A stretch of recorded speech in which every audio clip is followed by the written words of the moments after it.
Welcome to the Lady Up America podcast. I'm Diane Canada, your host. I am so glad you're here today. Thanks for tuning in.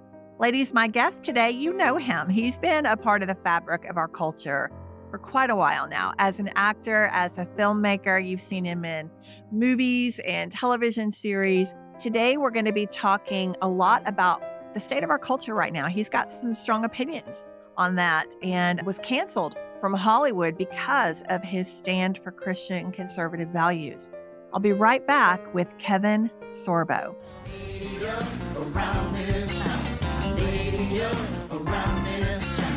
Victory on the battleground. We claim it now.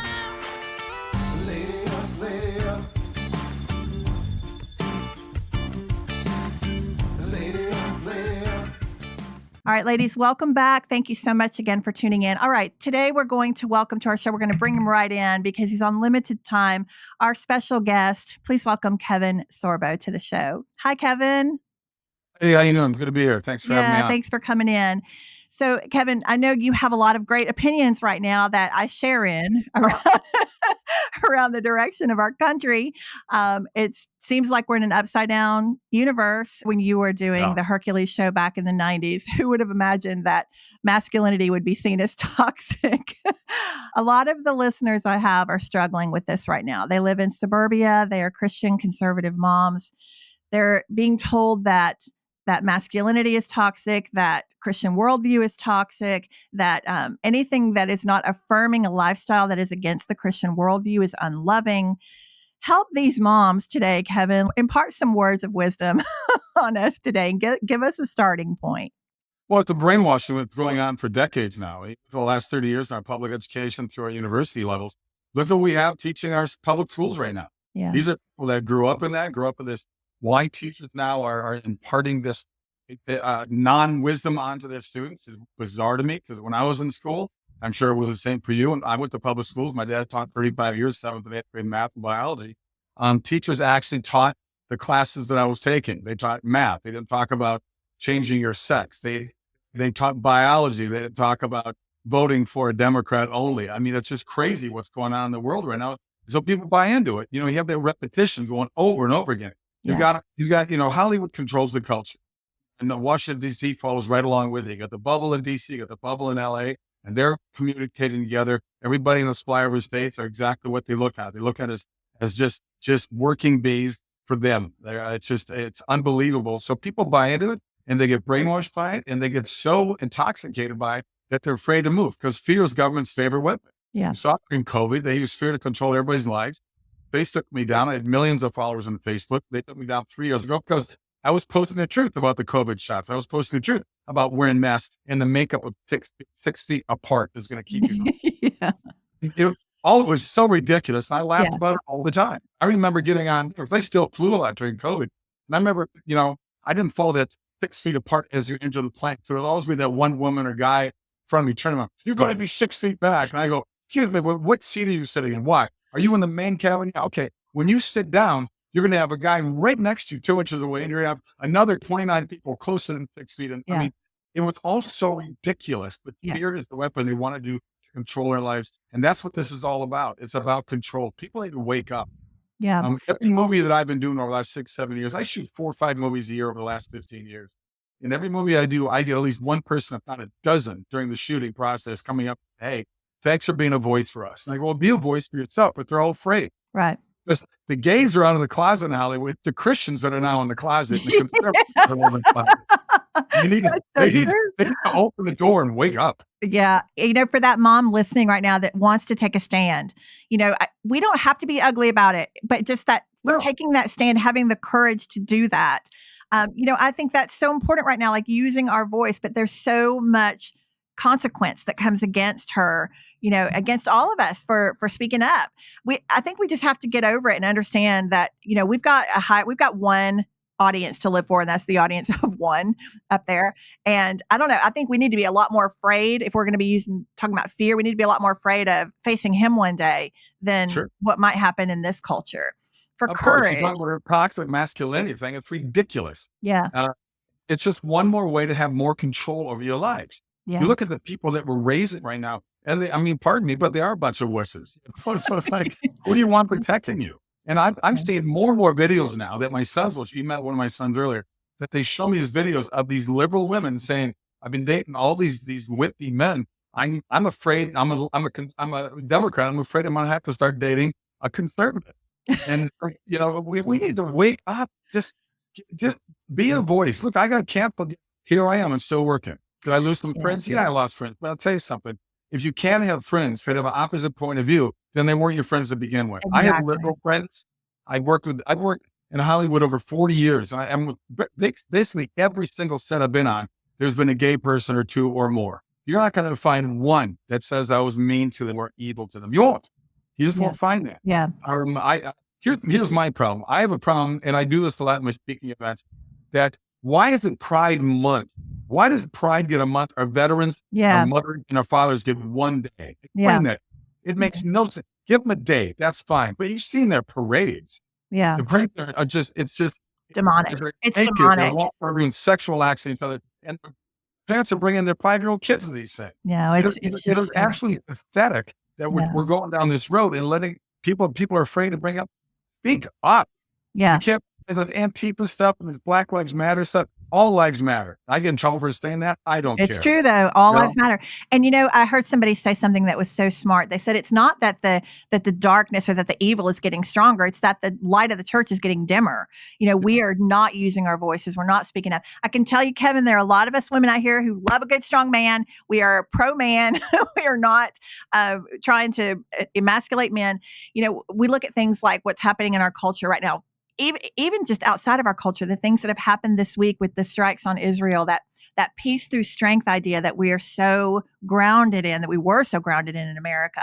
We look at the floods that have been going on all over, even from the hurricanes. You want strong men that know what to do. They go out there and of course do rescue operations and things like that.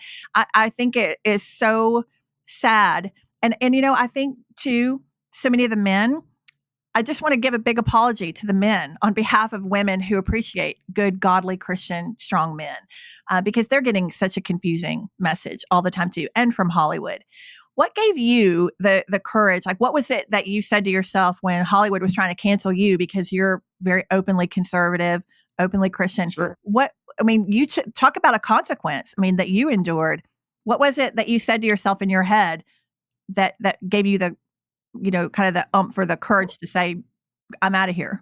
I never really stopped being, open about it. But, back when I can go back to the 90s, my 7 years on Hercules, I was living in New Zealand, which is a very socialist country. In fact, my co-star in that, Michael Hers, is openly atheist. He's openly socialist and communist, yet we're completely opposite. We got along fine. Mm-hmm. I don't harbor that kind of hate and anger to people with a different point of view. But the people on the left, for the most part, do harbor that kind of anger. They do. It's unbelievable. If you look at, I do a lot of pro-life speaking. Mm-hmm. And if you look at the pro-choice parade that they walk that they have in DC every year, these women are angry. They're screaming in microphones. They're bragging about 7 abortions. Like it's a badge. Murdering human beings. Yeah. And you look at the pro-life people in that same parade. When they do their own march, it's always peaceful. Yeah. They're singing Christian songs. Mm-hmm. It's night and day. It is so demonic what's happening right now. We got a government that treats us worse than the British monarchy did 250 years ago. We went into a revolutionary war and a 3% tax. Yeah. Our government now takes more than half your money, and then the money you get to keep, they tax every dollar bill and every single thing you buy. Everything they do is to keep taking away from us and taking away from us. Yeah, they're the defenders of democracy.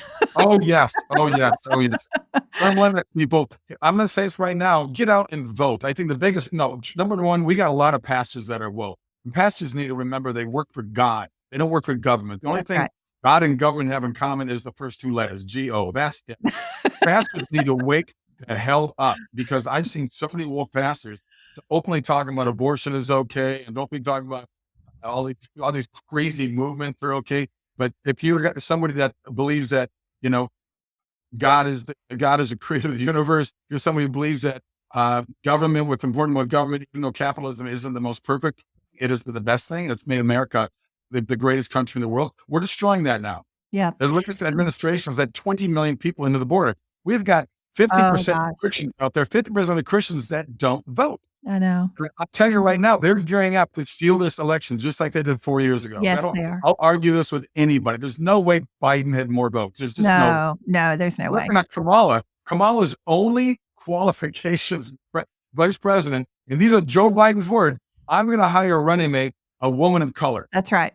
That was the qualifications. Yeah. She didn't get one vote Not when one. 13 people were running 4 years for president. She didn't make it to Iowa. And Yeah. now she's a breath away from becoming the most powerful person in the world. Yeah, I don't think so. Yeah, I keep saying we're one election away from Marxism. And Sure. if you sit on the couch and don't go vote, you listeners out there, you are basically voting for her.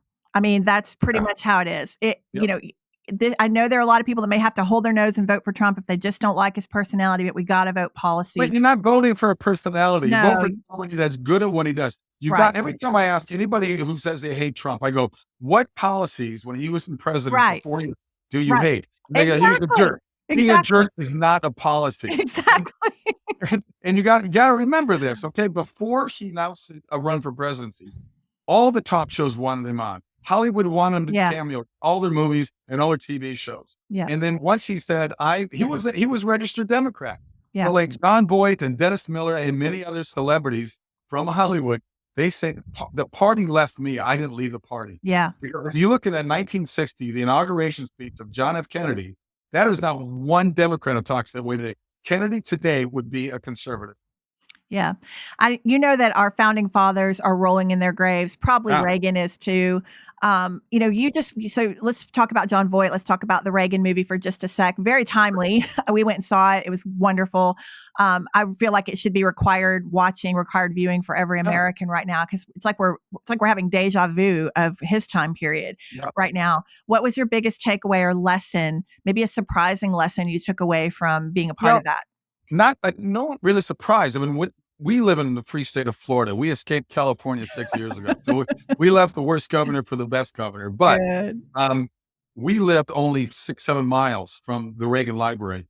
Oh, wow. It's beautiful. I would highly recommend. Anytime you go there, it's always packed. Always packed, even all these years later. Wow. And I learned a lot about it. What's frustrating for me, it's a wonderful movie, by the way. I highly recommend it. They took out most of my scenes. I'm barely in the movie because what happened was they tried to cover his whole life. Yeah. So when he tried to cover basically from his early, grade school years until he gets until he passes away, it was like a 3.5, almost 4-hour movie. So they said, we have to cut out the because I play the pastor to the younger Reagan. Right. Well, he took out about 6 of my things. So it was a little bummer, but it's still a really good movie. I hope when it's done in the theatrical run and streaming, they put the director's cut back out there, because there's some really cool scenes in there I had with the younger Reagan, which I really enjoyed. But I highly recommend it. And I just thought, Reagan was an amazing guy. I quote him all the time. He had so many amazing quotes. Mm-hmm. When he said this, he said, these are the greatest words to fear. We're from the government and we're here to help. We're here to help. Yeah, I have a quote of his that I love. It's that one about freedom's only one generation away from extinction. And he's right. Mm-hmm, and he was right. One other movie I want to touch on real quick before we let you go. You were a part of a great movie called God's Not Dead.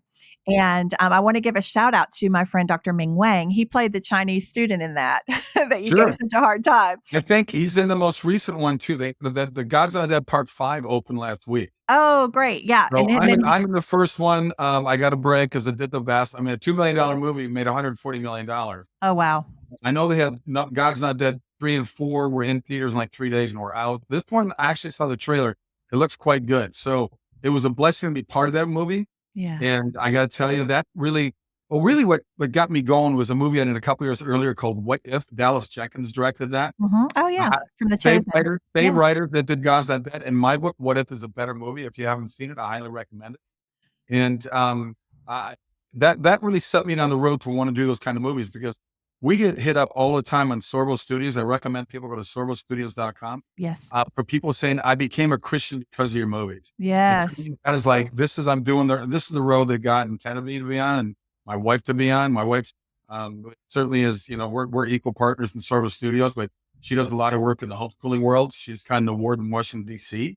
with a couple of other women for their different fields of expertise. And she decided, I think her 4th or 5th book that just came out on homeschooling. And one of the blessings of COVID is that 2 million more families are homeschooling because they Yeah. probably woke up to how horrible our school boards and public education is. Well, they're indoctrination camps. And so we're doing a lot of coverage on my show on homeschooling and all too. So can people, so you've also got a new movie that is out, the Left Behind movie, The Rise of the Antichrist, the Miracle in East Texas movie. Great movies. Check them out. They're wonderful Yeah. movies. So you're producing these movies now through Yeah. Sorbo Studios. Can people help fund? Can people help give to these? Yes, Okay. please. That's the biggest battle we caught. So you can go to sorbostudios.com. You can donate there. The biggest battle, not just me, all independent movie producers and production companies, is how do you raise money against Hollywood's $300 million Avatar and Avenger movies with a $100 million advertising budget when we shoot movies in the $3 million range? Sounds like a lot of money, but that's catering budget of Pirates of the Caribbean. So we got to compete against that. And it's got to be, we need people word of mouth to support these movies. And we need people to support them opening weekend, because if they don't do well opening weekend, theater owners will get rid of it. Owners of theaters don't care what they show. They want a successful movie that brings in more people to buy popcorn and sodas. Ultimately, that's what it is. Yes. I hope people will check it out. I got 4 movies in post-production. I got a documentary opening before Christmas. I got 2 other documentaries that will open early next year. And I've been doing I've done probably about a dozen documentaries over the last 10 years as well. And it's amazing to be part of it. Wow. God's really moving in your life and giving you those opportunities. I love it. Please keep pumping them out. We'll keep watching. Cool. Yes. So sorbostudios.com. People can go there and learn more about. They can find out where to watch. Thanks for spending a few minutes with us today and pumping some good vibes into the Lady Up show. Let's talk before Christmas. I got a wonderful documentary coming out there that deals with proving God in the world of science. Oh, awesome. I was with John Lennox, and we went to 3 weeks in Oxford, England, where he's a retired math professor there, and 2 weeks in Israel. Wow. And he's an apologist. I call it apologetics for dummies like me. It's a great way to learn how to defend your faith. Oh, I love that. We would love to have you back anytime you're able to stop by, and just Godspeed. Keep doing such great work out there, and God bless you and your family, Kevin. Thanks for your time. I appreciate it. Thanks so much. All right, ladies, I hope this has been a blessing for you today. It has really been one for me. It's just good to kind of get a dose of courage from someone who has displayed that in so many ways. I just encourage you to take that stand. Don't be afraid. We've got to just conquer our fear. We got to get on the other side of that fear, because that's where the victory is. We have Almighty God in our hearts and in our walk every day. We have nothing to fear. God says, fear not 365 times in the Bible. One, fear not for every day. So it doesn't mean we're not going to feel fear. I just want to reiterate, it just means we're not going to bow to it. So decide today who you're going to serve. Are you going to serve culture? Are you going to serve fear? Or are you going to serve Almighty God? And if that's your answer, if you're going to serve Almighty God, then you got to do it all the way. You got to lady up. All right. I'll see you next time. Have a great day.